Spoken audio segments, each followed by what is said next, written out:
Sya'ban ini berdempetan dengan Rajab, bulan yang mulia, dan juga berdempetan dengan bulan yang paling mulia, Sayyidus Syuhur, yaitu bulan Ramadan.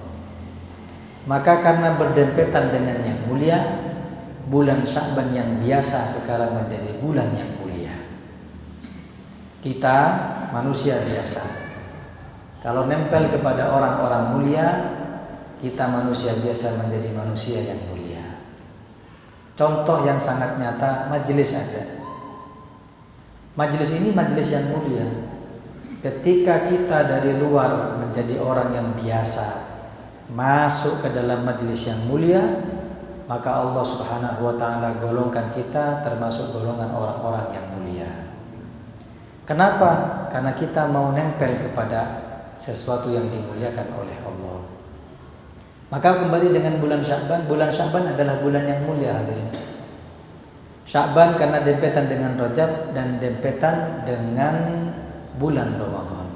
Makanya sampai ulama mengatakan, ada dalam kitab disebutkan kenapa bulan Sya'ban itu mulia. Karena diambil daripada kata Sya'ban, artinya yatasya'ab. Yatasya'ab itu bercabang pahala.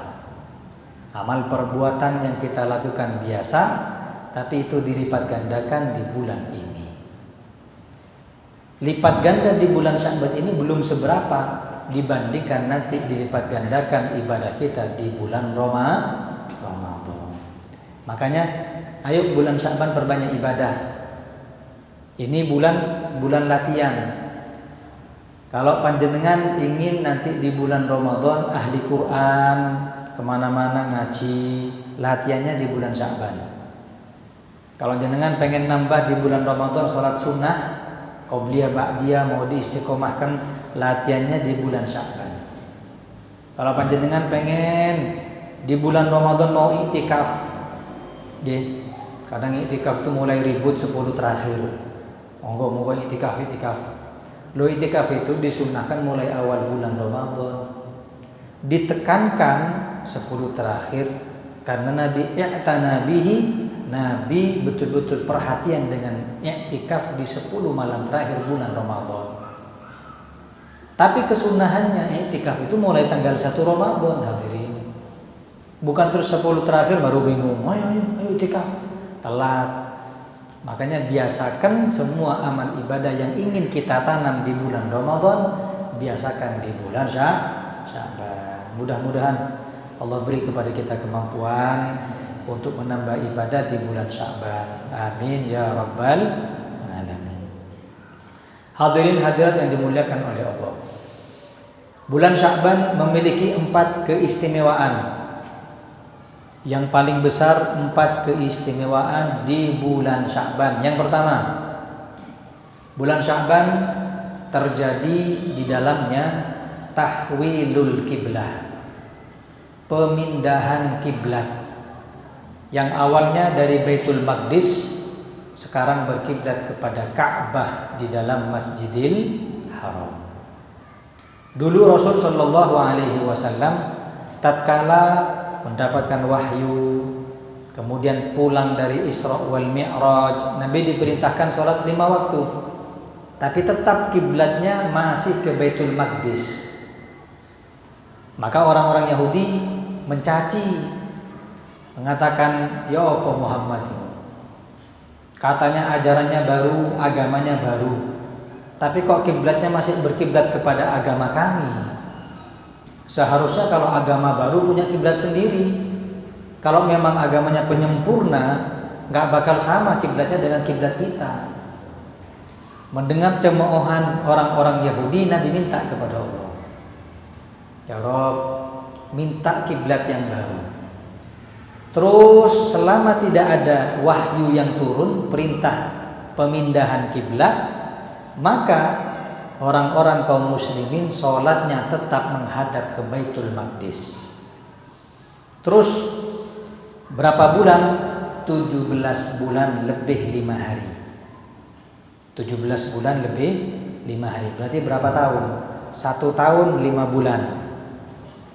Lah, setelah 1 tahun 5 bulan di tengah-tengah sholat Nabi mendapatkan wahyu. Allah katakan qad nara taqalluba wajhika fis sama. Wahai Muhammad, kami telah melihat bolak-balik wajahmu dari langit. Maknanya Allah itu tahu Kanjeng Nabi tiap malam minta kiblat menghadap kepada langit, doa Kanjeng Nabi. Falanuwalliyannaka kiblatan tardaha. Wahai Muhammad, sekarang kau belokkan kiblatmu kepada kiblat yang kau inginkan. Kemana ya Rabb? Fawalli wajhaka syatral masjidil haram. Sekarang kau pindahkan wajahmu, kiblatmu sejajar dengan Masjidil Haram alias Ka'bah. Di tengah-tengah ayat itu turun, misal kiblat itu Baitul Maqdis ke kanan sini, langsung berpindah kaum muslimin kiblatnya. Ini Ka'bah di sana, Baitul Maqdis ke sini. Jadi di tengah-tengah sholat berpindah. Kanjeng Nabi pindah kiblatnya, orang-orang muslimin di belakangnya, makmumnya berpindah. Maka sekarang kiblatnya adalah Ka'bah. Berarti takbiratul ihram menghadapnya ke Baitul Maqdis, selesai sholat salamnya bersalam menghadap Ka'bah. Maka masjid yang ditempati sekarang dikenal dengan Masjid Qiblatain.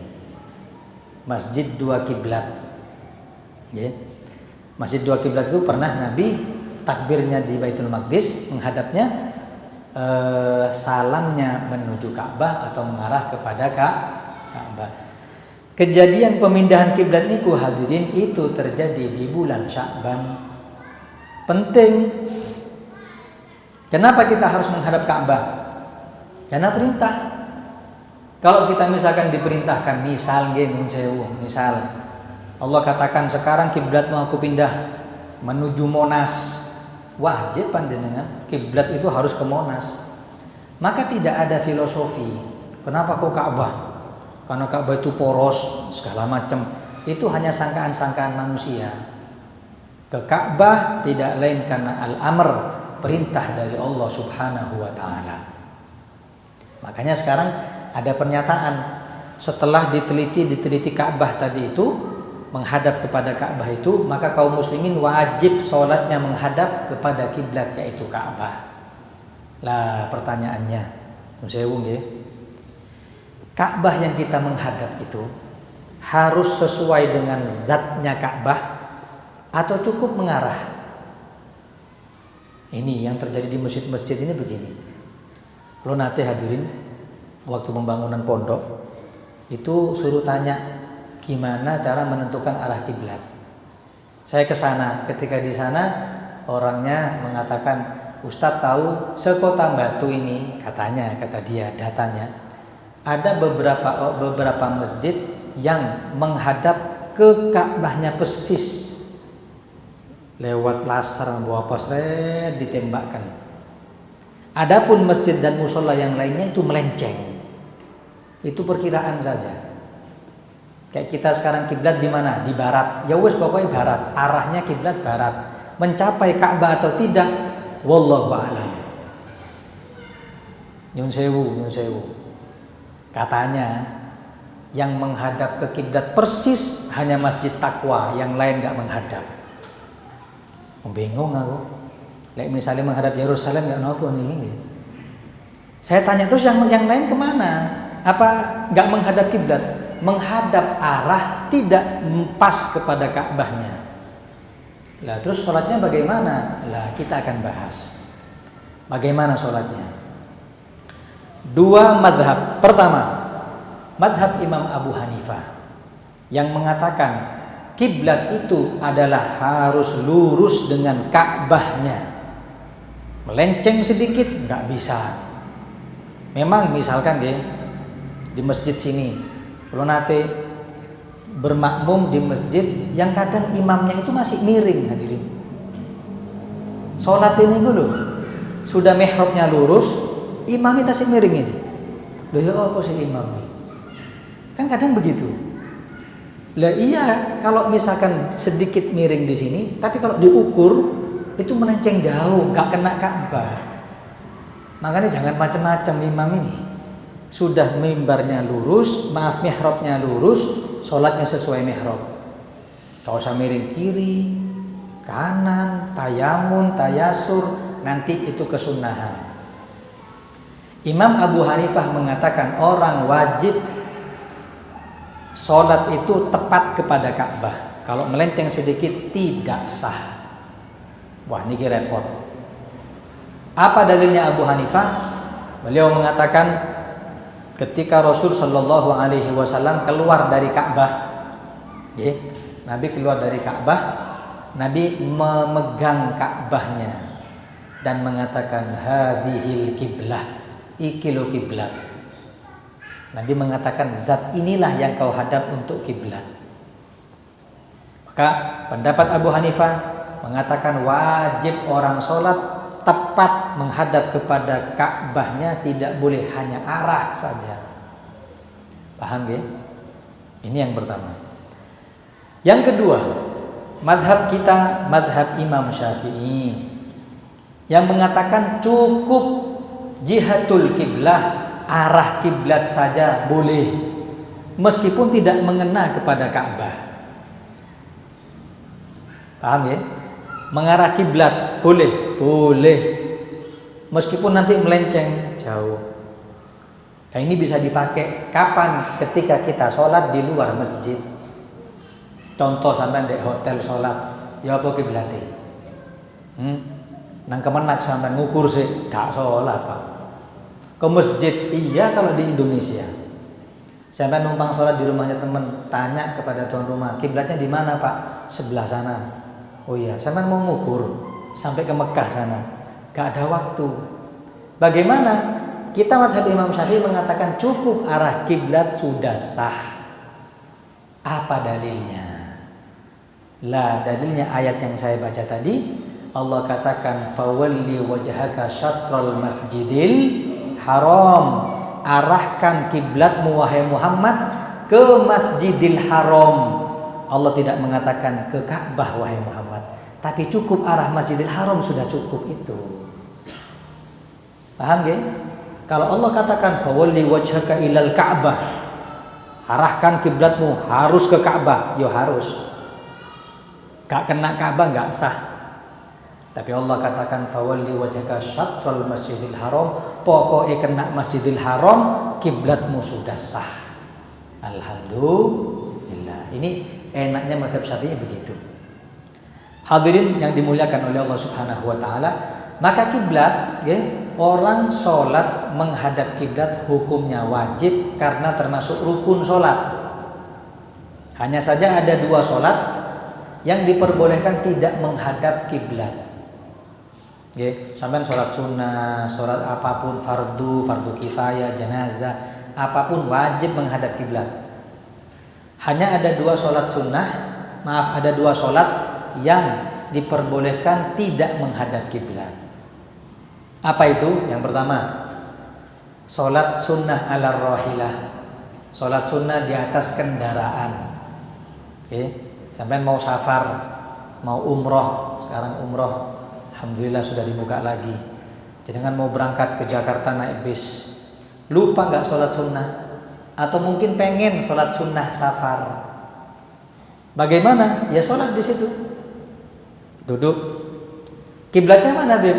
Ya kalau lihat kiblat aslinya di sana, baratnya di sana, kiblatnya di sana. Tapi karena bisnya menghadap ke sana, kata ulama cukup kiblatnya musafir, kiblat tujuan dia berjalan. Tapi dengan syarat nggak mandek, tiba-tiba jalan set ngerem mobilnya. Gimana? Sampai harus langsung menghadap kiblat. Atau tidak putar balik. Jadi tahu-tahu putar balik. Gimana? Bisa jadi batal.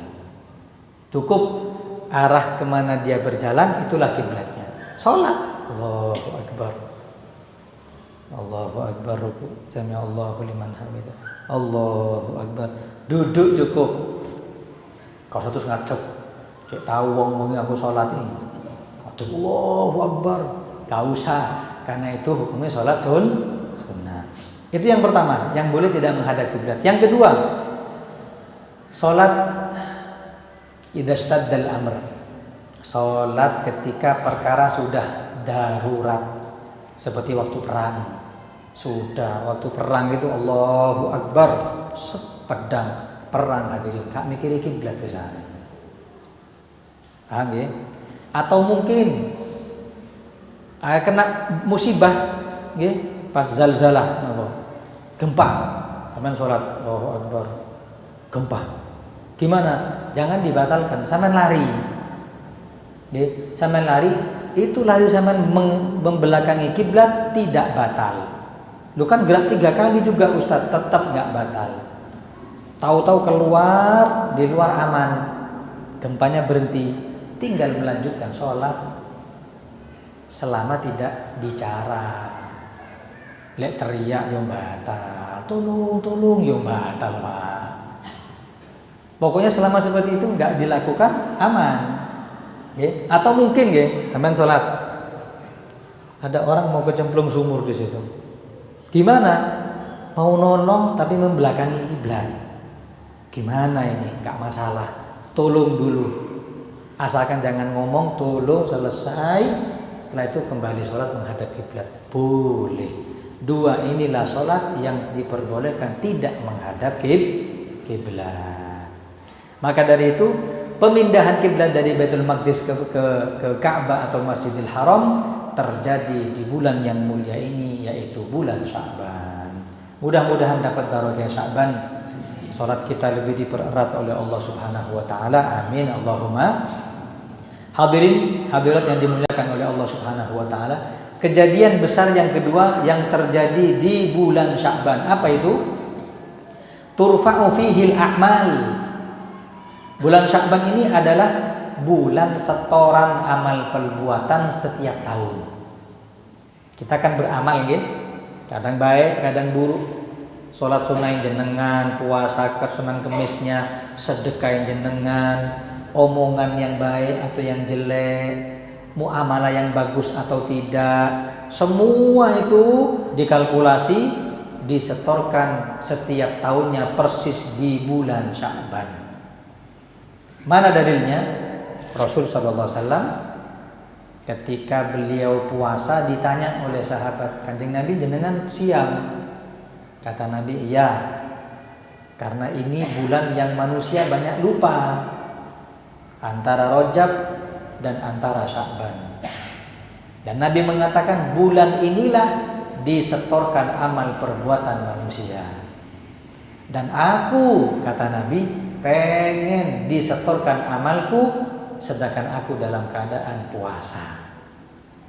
Makanya setoran amal perbuatan itu setiap tahun itu di bulan Sya'ban.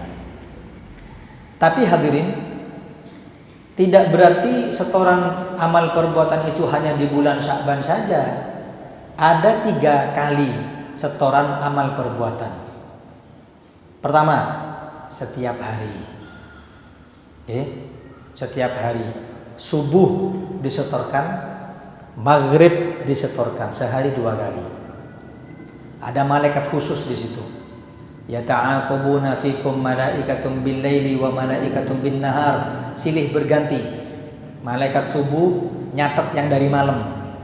Badan maghrib sekarang dicatat amali panjenengan sampai subuh. Yang jaga malaikat malam itu naik ke atas nyetorkan amal perbuatan kita.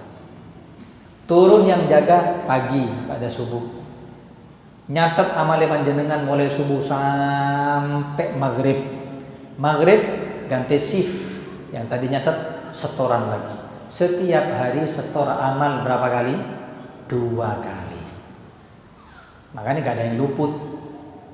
Gak mungkin sampai ngomong, ayo maksiat, mumpung ganti shift.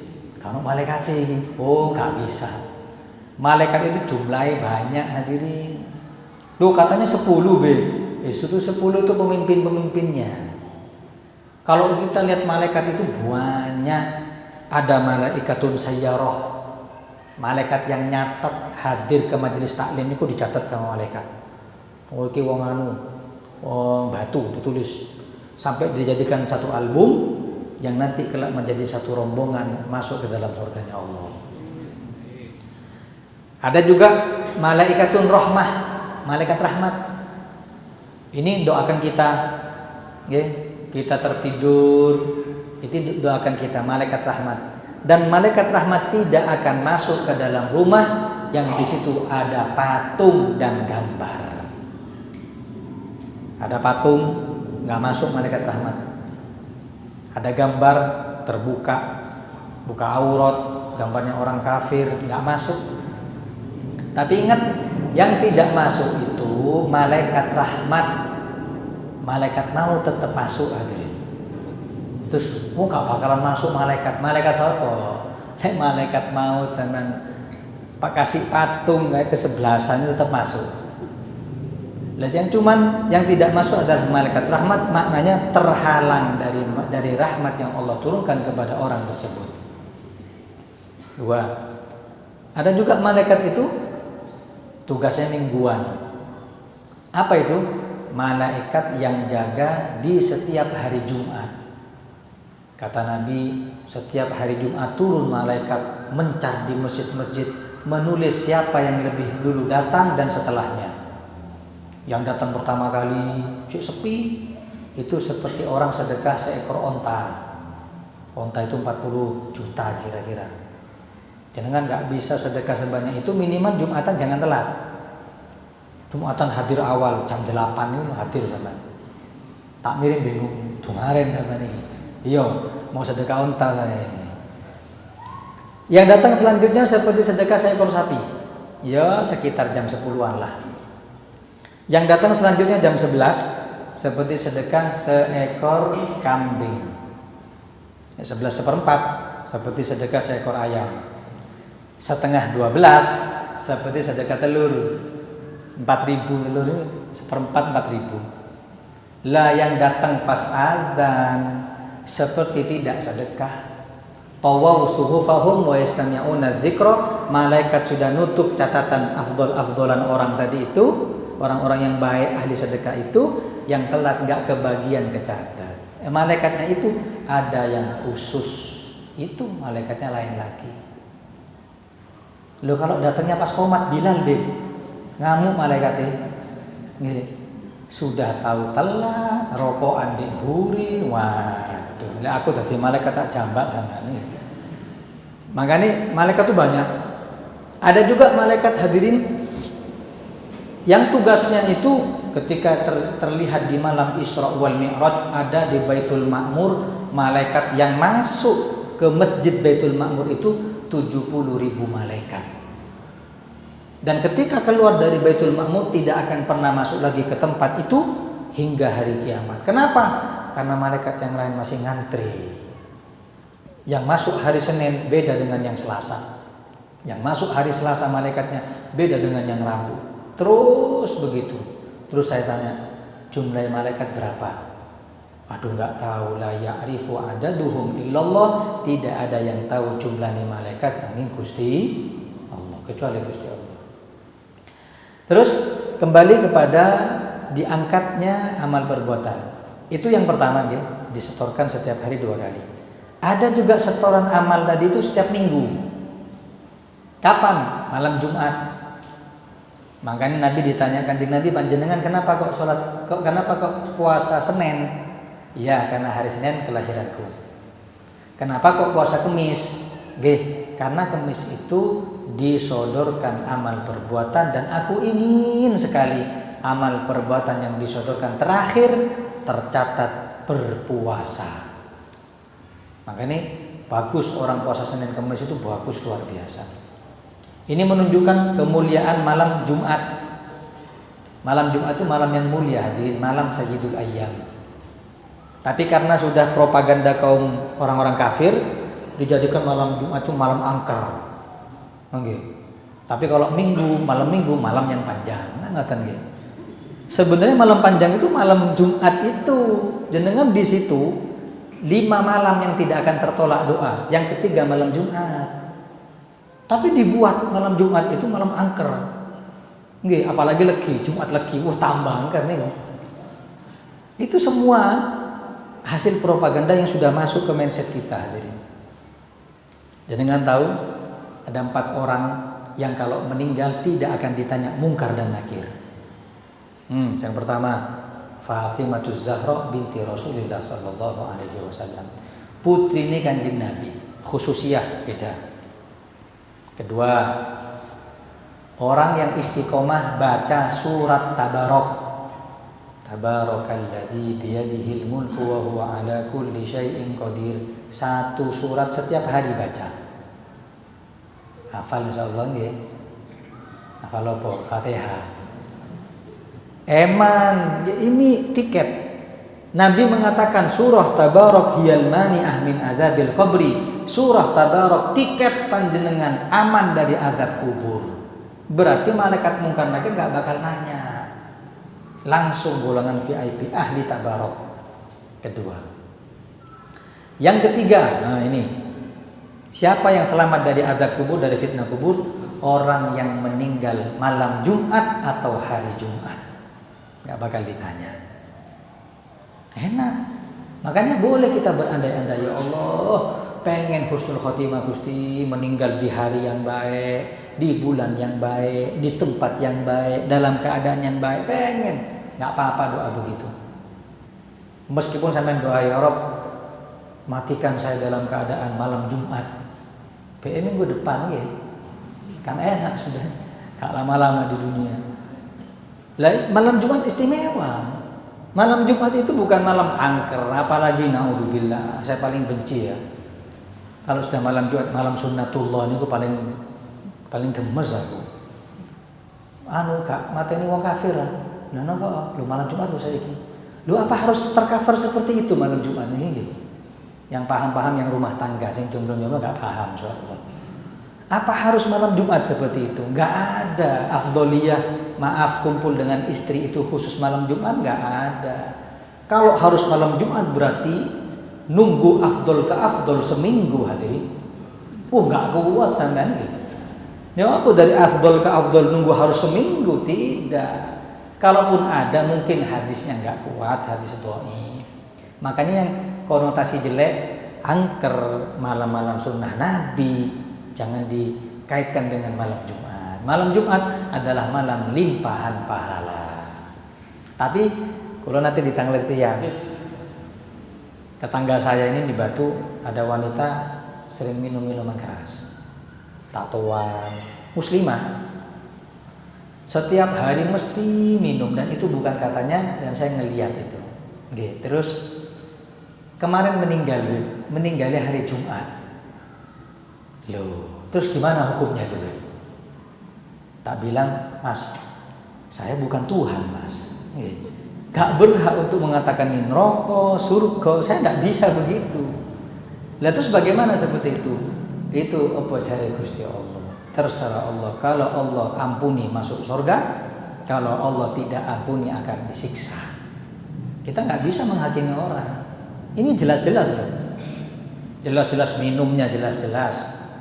Terus meninggalnya hari Jumat loh jelas-jelas. Hampir Jumatan pas tarhim ini wafat. Ayo bingung sama. Sampai kalau ditanya seperti itu jangan terus jawab. Tetap neraka iku lho. Dipikir sampai sing jaga neraka napa nggih. Jangan. Semua ada nasnya, semua ada dalilnya. Hadirin yang dimuliakan oleh Allah Subhanahu wa taala. Lanjut, ini kemuliaan bulan Sya'ban yang kedua. Yang ketiga, apa kemuliaan bulan Sya'ban yang ketiga?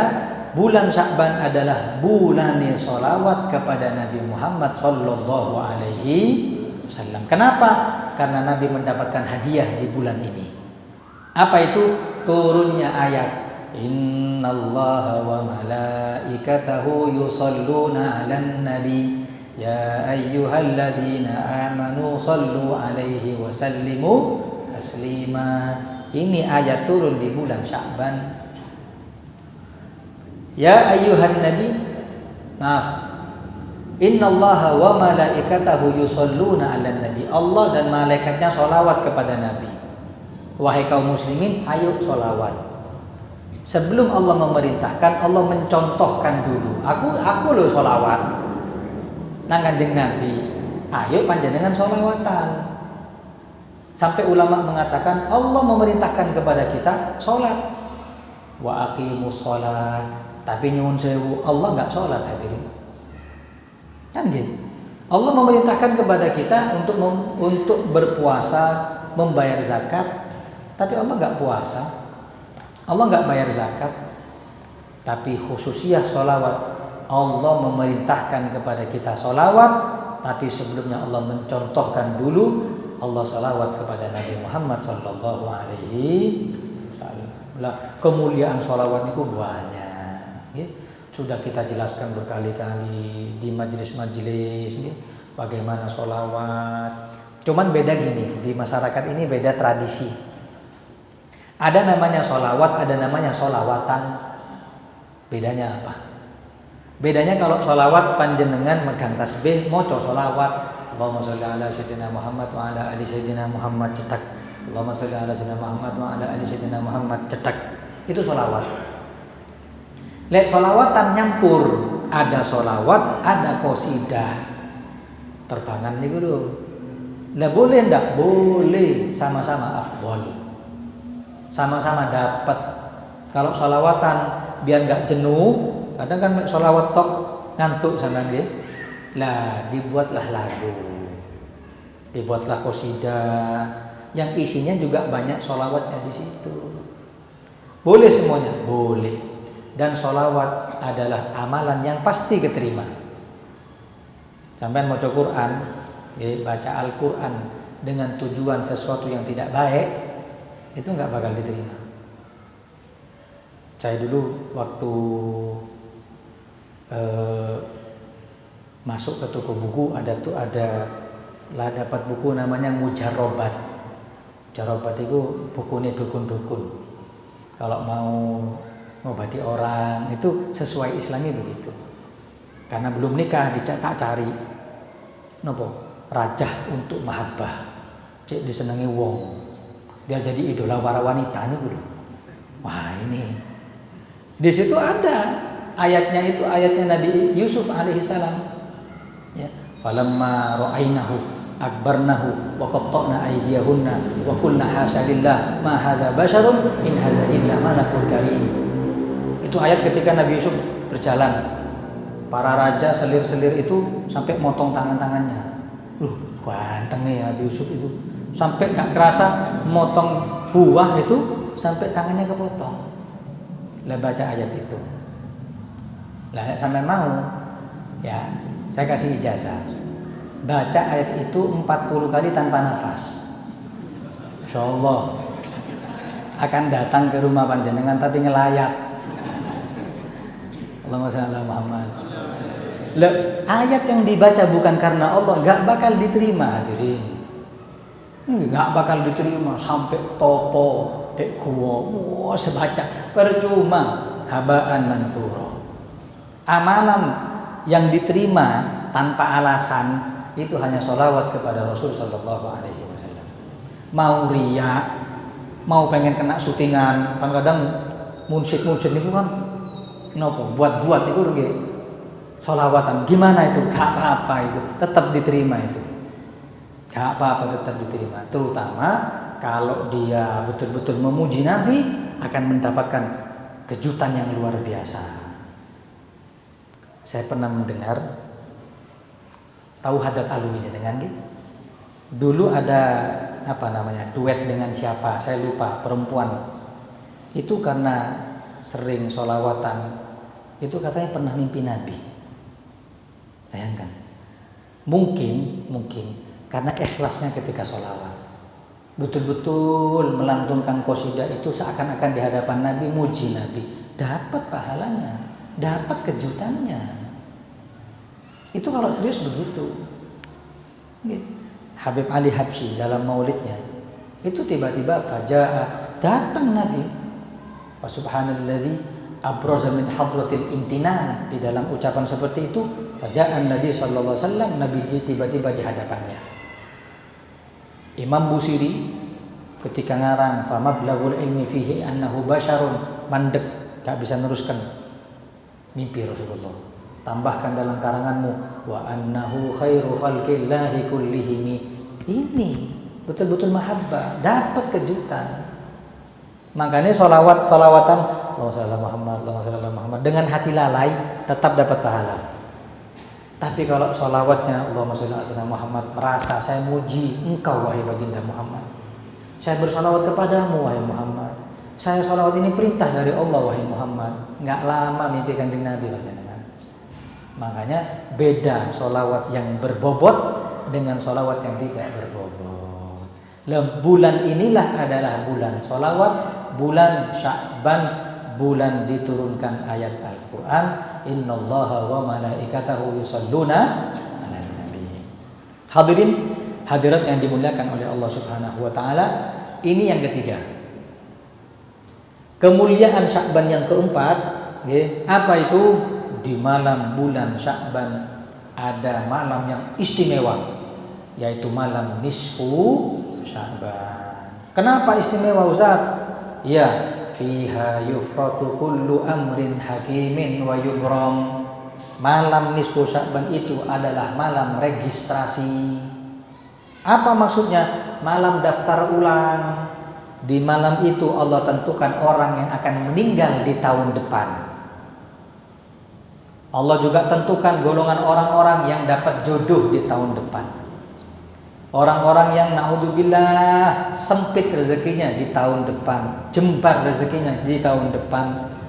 Orang yang meninggal husnul khotimah ditentukan di malam itu. Makanya kita baca doanya ba'dal maghrib ya.